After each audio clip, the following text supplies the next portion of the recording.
What if the people behind YouTube's scariest mysteries weren't just pranksters, but insiders with a specific message? We present compelling arguments that suggest some leaked or cryptic content holds genuine secrets.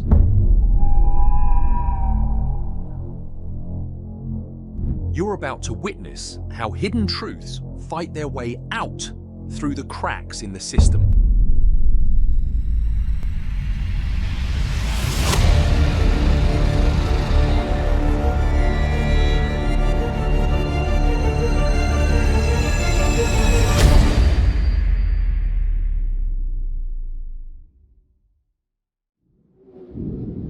In the depths of YouTube, beyond the reach of trending lists and popular feeds, exist channels so strange and frightening that they challenge everything we know about the world around us.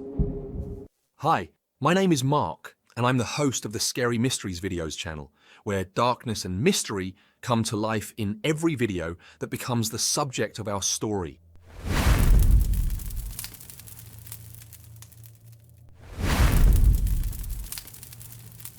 It's been a long time since the first episode of The X-Files hit the screens. The world has become much more cynical, and any mention of alien contact is now met with more laughter than fear. Green men coming out of a silver saucer, that's all in the past, out of our sight. But believe me, they haven't really gone away. They have only become invisible, hidden in the shadows, beyond our perception. And my story today, I hope, will be a bridge to those forgotten times when it still seemed that the truth was out there. In 2011, an anonymous user with the nickname Ivan0135 created a YouTube channel, publishing 4 short videos in a month. All of them had a duration of no more than 2 minutes. But these videos immediately sparked heated discussions among both ufologists and ordinary users. The owner of the channel claimed that the materials presented in the videos are unique archival footage of the KGB, capturing contacts with an alien civilization, in particular with a certain humanoid creature, later nicknamed Skinny Bob by users.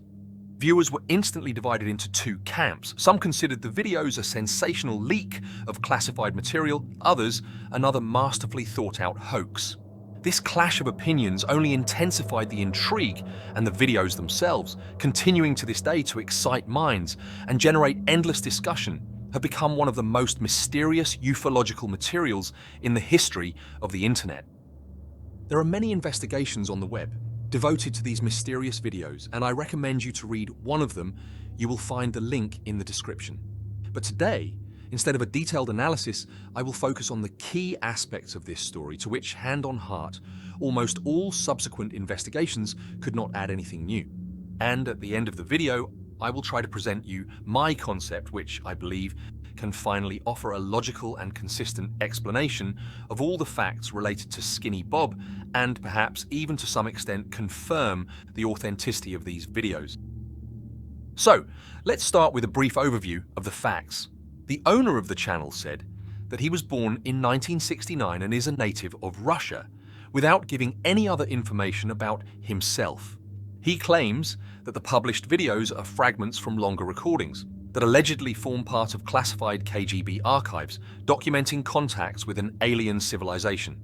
The first video, published on April 14, 2011, was entitled Disclosure Leaked UFO Alien Case Video Confidential Documents Old Footage.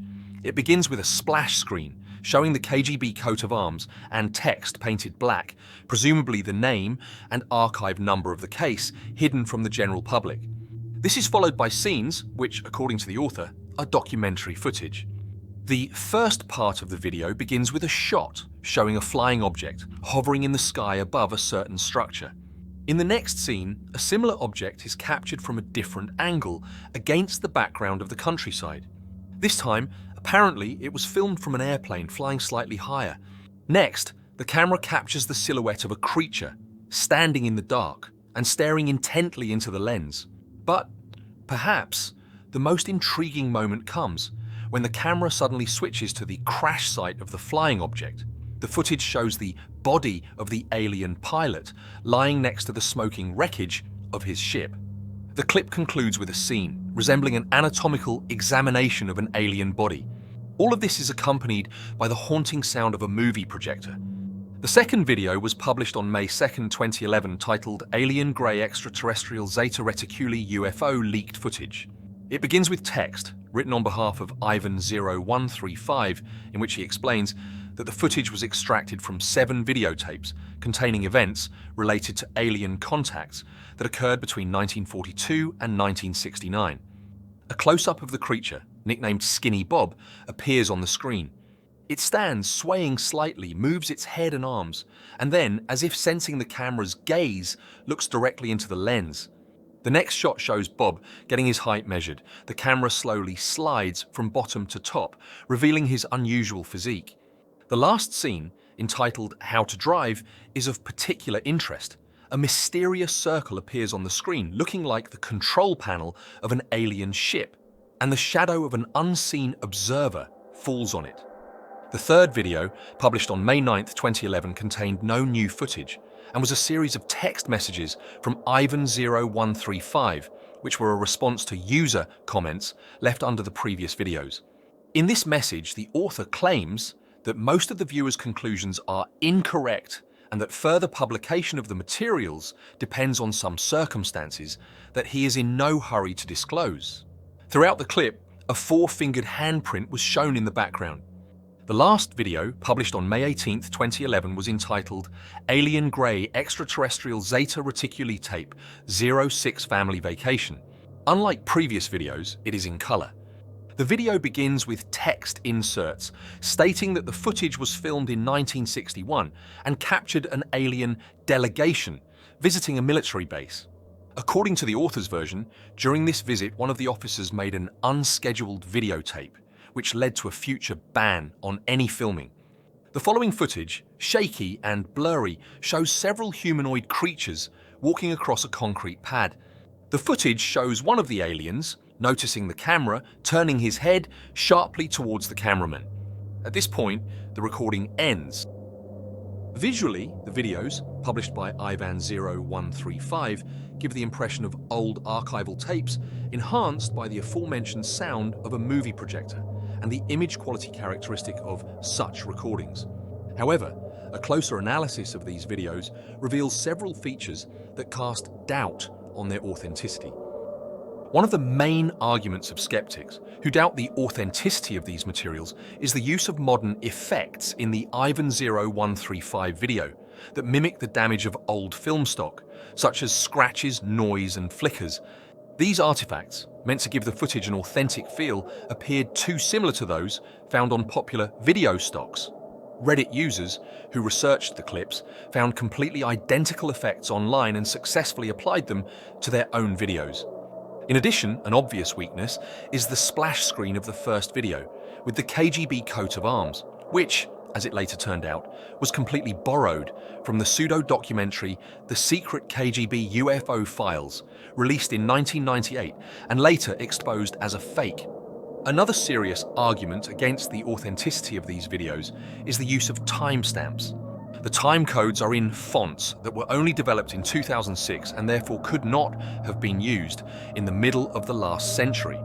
This clearly indicates that the videos went through post-production and were probably edited much later than the supposed date of filming. In addition, other signs of digital processing can be seen in some of the footage. For example, strange light flares, whose movement clearly does not correspond to the dynamics of the objects and background in the frame, which may also indicate interference with the original material. None of these circumstances can serve as definitive proof that the videos are fakes.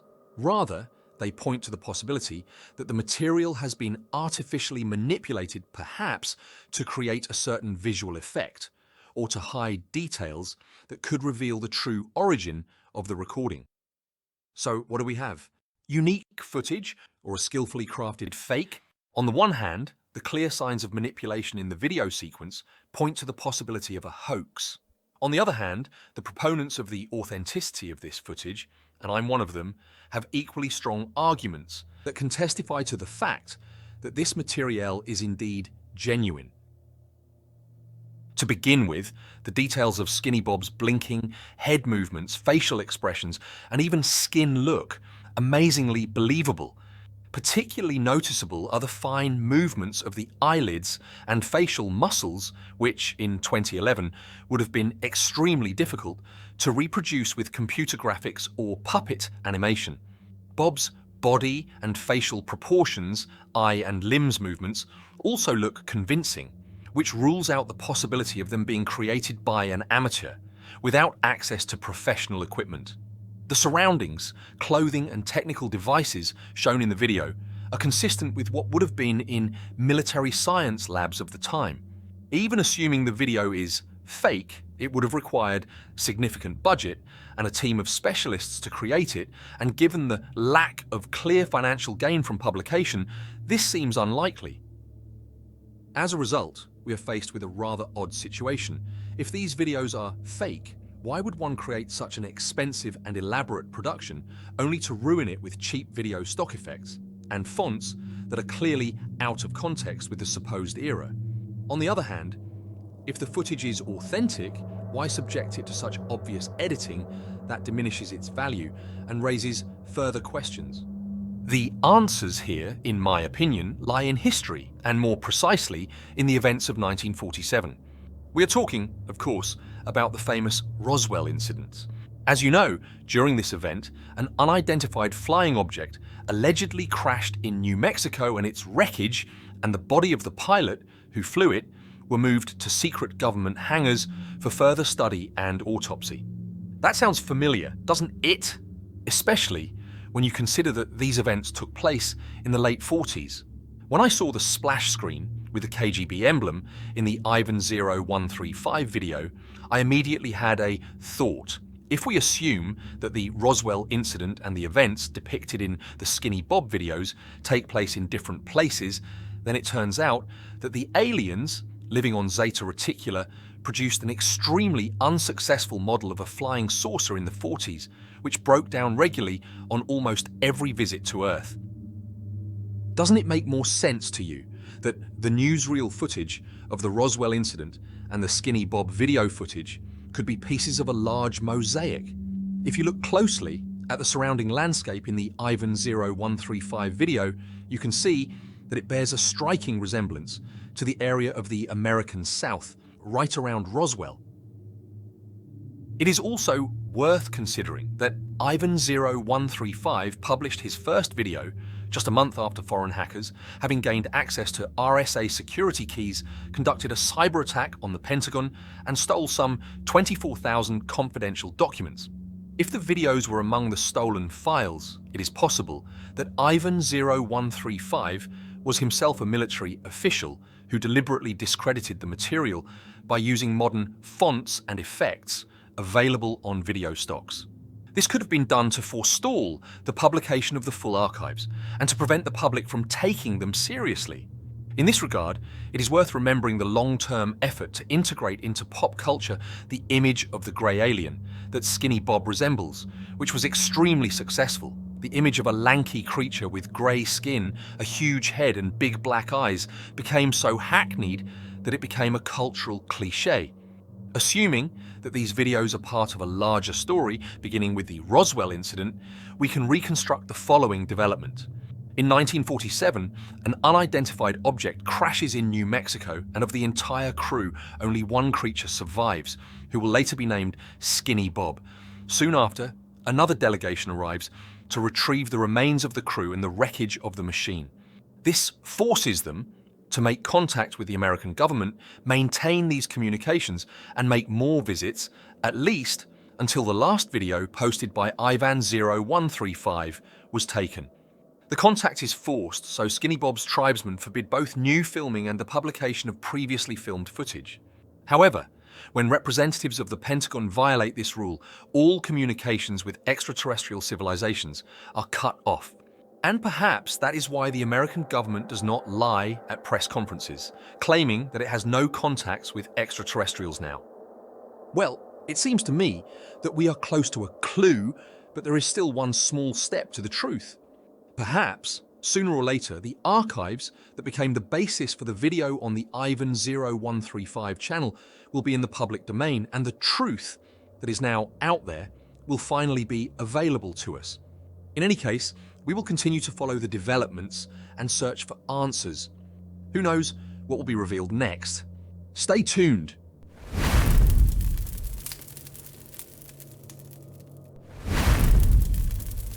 In the digital space, where reality and fiction often intertwine to form strange and gloomy patterns, there are sometimes phenomena that can both mesmerize and horrify anyone who would dare to look at them. One such phenomenon is a YouTube channel called Deeper.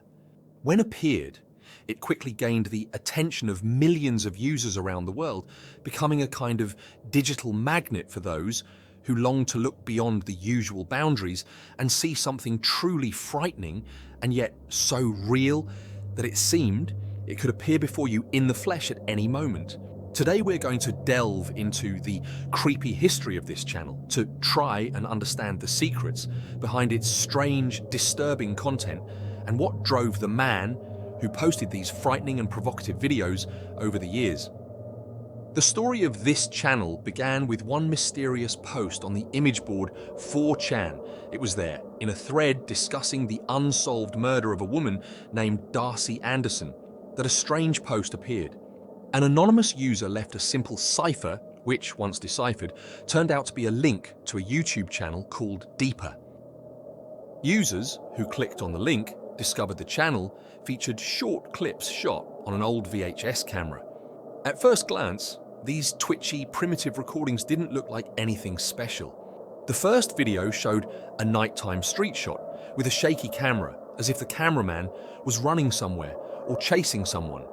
The other videos weren't particularly impressive either. A fan spinning lifelessly in a dark room, a broken light bulb, and an empty, disturbing meadow landscape. The most interesting thing about these videos, however, was not the content itself, but their titles, almost every one of which was a rebus.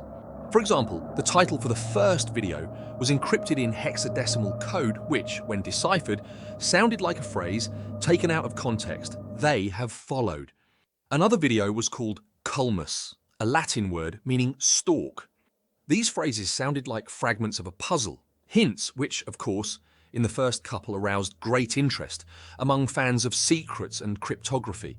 The public, smelling the intrigue, rushed to solve the riddles of Deeper.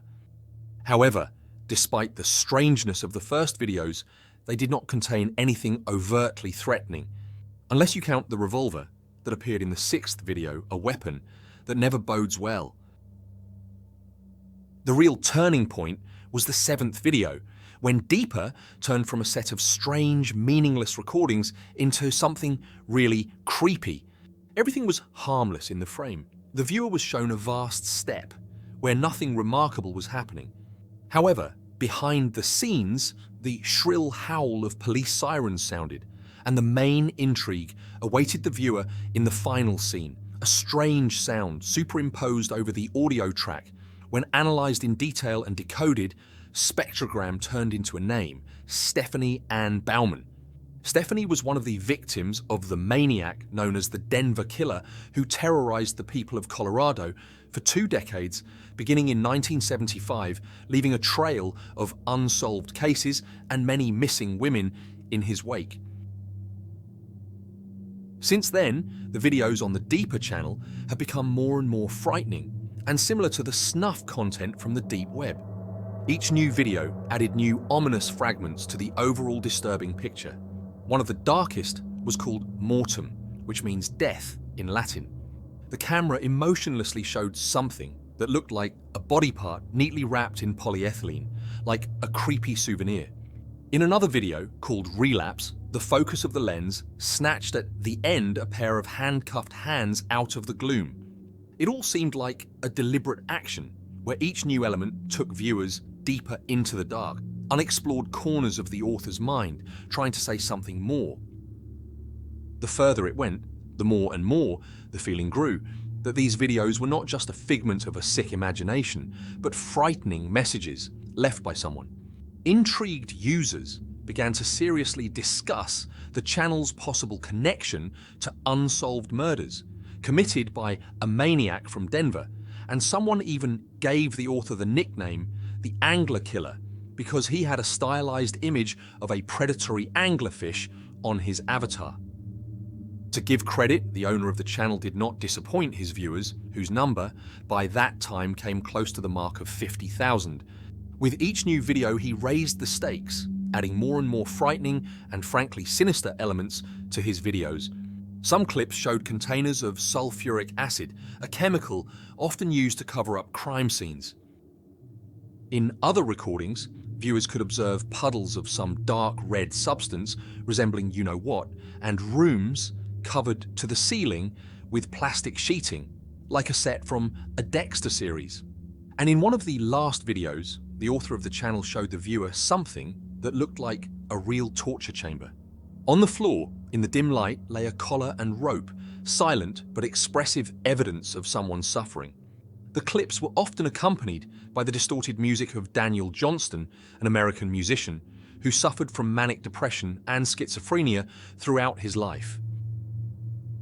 The Deeper channel was rapidly gaining viral status, attracting thousands of users with its mysterious videos, intricate ciphers, and sinister associations with real crimes.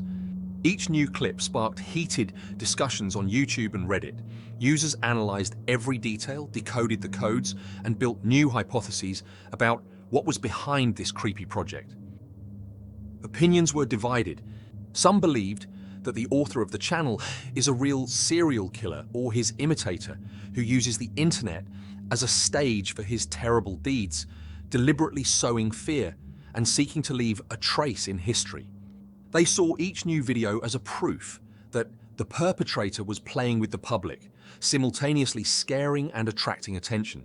Others believed that Deeper was an elaborate alternate reality game, masterfully crafted to cause a stir and attract as many viewers as possible. In favor of this version was the fact that the author of the channel, despite the obvious links of his content to real crimes, remained in the shadows. His videos coincided exactly with the facts about the crimes, but he himself was never arrested, and it seems did not even attract special attention of law enforcement agencies. This made some people think about a clever hoax, while others felt that somewhere in the dark corners of the internet, someone very clever and dangerous was still lurking in plain sight. Some began to doubt the authenticity of the whole story, suggesting that Deeper was just a carefully planned production. Many things seemed too precise and well within the script to be coincidental. There was a hypothesis that the channel could have been created by one of the famous bloggers, a master of hype and manipulator of public opinion, who does not skimp on scandalous content in order to attract attention and increase traffic. This version was unexpectedly confirmed when, a few days before the ominous news about the author's death and the closure of the channel, which we will discuss below, a popular blogger released a video review of Deeper. The video exploded the internet, garnering almost 1.5 million views in a matter of hours. Some saw it as a coincidence, while others saw it as part of a premeditated campaign. Either way, in 2019, when the hype around the Deeper channel seemed to have peaked, subscribers received an unexpected email. Signed with the mysterious initials RH, it conveyed sad news. The channel's author was said to be gravely ill, and his condition was irreversibly deteriorating. The latest videos of 2019 only confirmed this. There was only darkness in the frame, interrupted by loud, sharp sounds, reminiscent of Morse code signals. Soon after the first letter came a second, even sadder one. It contained a link to a webpage announcing the death of the channel's creator. It is with heavy hearts and burdened minds that we must inform you of our mutual friend's passing. We're sorry for the delay in relaying his message, but we collectively wished to do so in a way that would properly honor him and his legacy. These words sounded like a final point. After that, Deeper stopped releasing new videos. So, what was it? A killer's confession or an elaborate hoax? If the latter, Deeper became not only a platform for the study of human fear, but also a commercial project, where even real pain and horror were used to create hype and make money.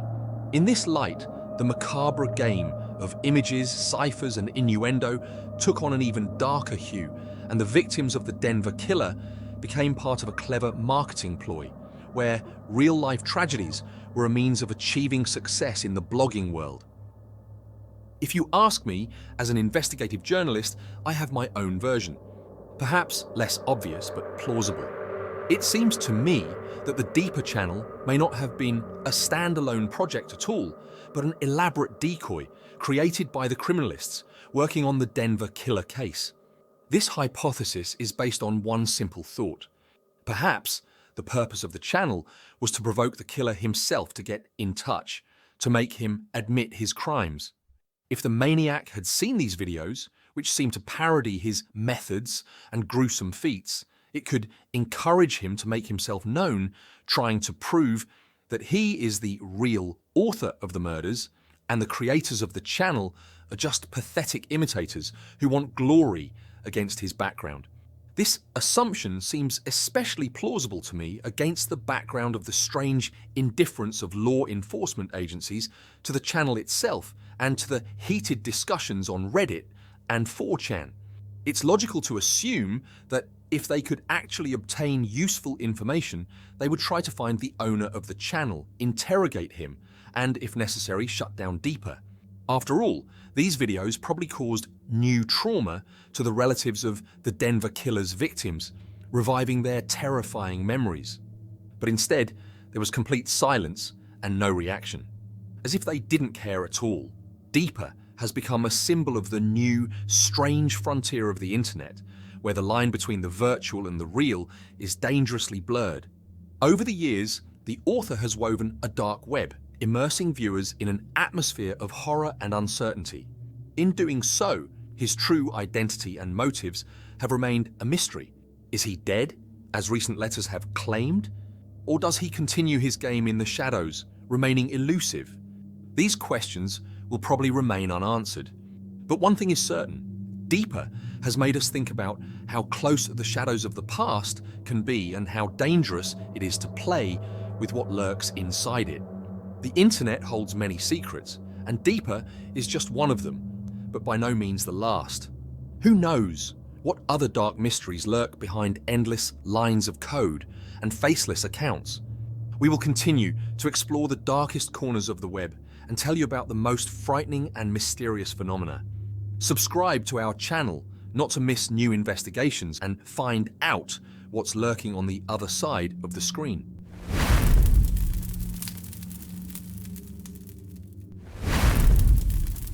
Well, today we will also talk about one real incident that took place in the city of Chicago. This case, which at one time became an unsolvable mystery for investigators, is considered one of the most audacious examples of pirate interference in television airwaves.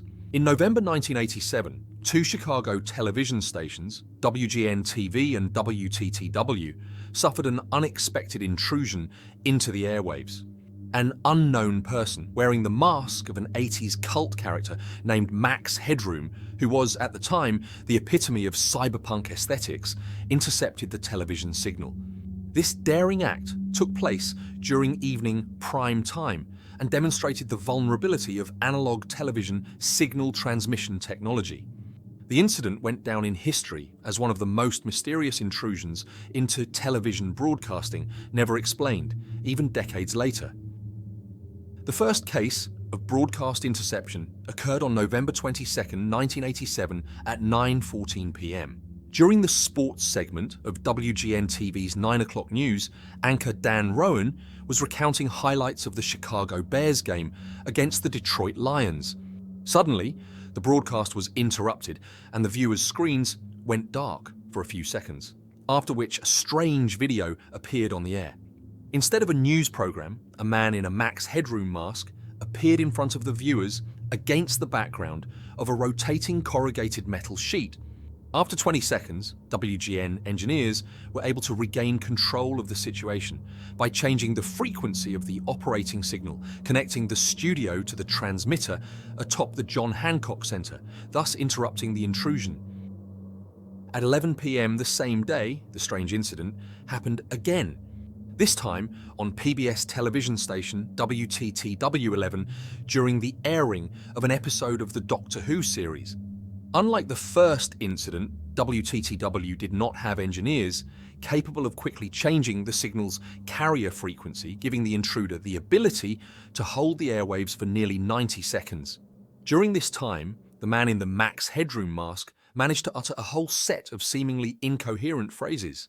As he finished his speech, he shouted, "They're coming for me," and exposed his buttocks, which were spanked with a fly swatter by a woman who suddenly appeared in the frame. The broadcast was then interrupted, and viewers saw the series continue on the screen once again. Signal interception was accomplished by the attackers by suppressing the original broadcast of the TV station using a more powerful microwave transmission. This method required considerable technical knowledge and professional-grade equipment. According to experts, the intruders were most likely located somewhere near the TV tower that was installed on the roof of the John Hancock Center and through which the above-mentioned channels were broadcast. The incident caused widespread public outcry and was the subject of an extensive investigation conducted under the auspices of the Federal Communications Commission. However, despite the efforts of investigators, the identity of the troublemakers remains unclear. The bizarre nature of the intrusion has spawned numerous theories, attempting to explain who was behind the act and what their motives were. There is a belief that the incident was a prank staged by tech-savvy students. However, the cost of the necessary equipment calls this theory into question. Another version suggests that an employee of WGN or WTW may have had access to the needed machinery, but internal investigations at both channels have revealed no leaks or suspects. The involvement of radio pirate groups, active in those years, has also been considered. But such sophisticated interference suggests a level of expertise rarely seen among such groups at that time. However, we will leave the final conclusions for the end of the video when we will consider one of the most curious versions of what happened, which is a compilation of the theories voiced. It is especially valuable because it is the only one, based on witness testimony, that can shed new light on this mystery. As for me, I am more sympathetic to the version that suggests using Max Headroom's image as the basis for a satirical sketch that mocks the general commercialization of the media. During the invasion, the masked man uttered several obviously mocking phrases directed at Coca-Cola and WGN, which only reinforces this assumption.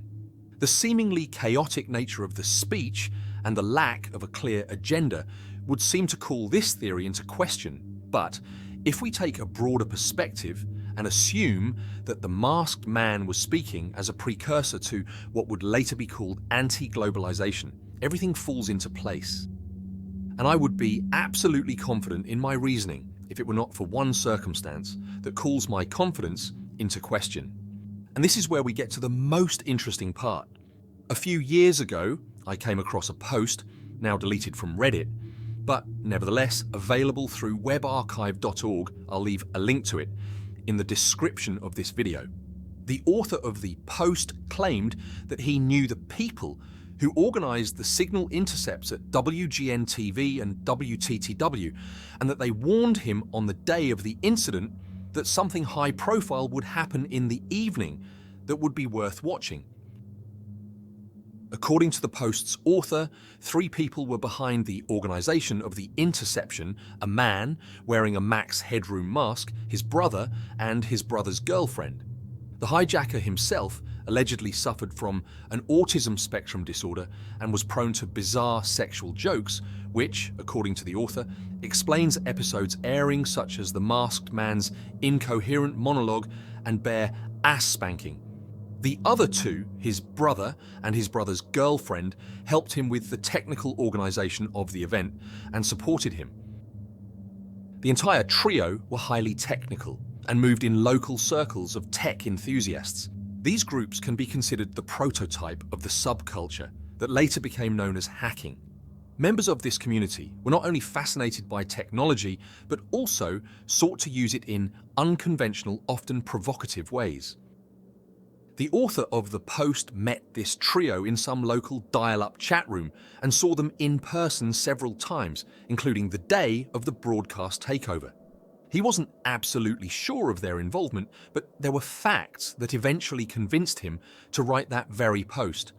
The autistic young man, who was supposedly hiding under the mask of Max Headroom, had a similar manner of communication, spoke openly about his interest in hardware hacking, and on that day, along with others, warned the author to watch TV in the evening. These coincidences led him to speculate that they may have been directly involved in the incident. All in all, I recommend you read this post. It's really worth reading and gives this incident a face. However, regardless of what exactly prompted some group of people to organize this incident, it will forever remain in our minds as a reminder of the fragility of the world around us, and that any established order of things can be vulnerable to the power of an idea, be it a political manifesto or personal creativity. In the meantime, stay tuned, more mysteries lie ahead. And we still have enough light with us to break through the most impenetrable darkness hidden in the depths of the internet. Subscribe to Scary Mysteries videos right now. Immerse yourself in the unknown and become part of the revelation.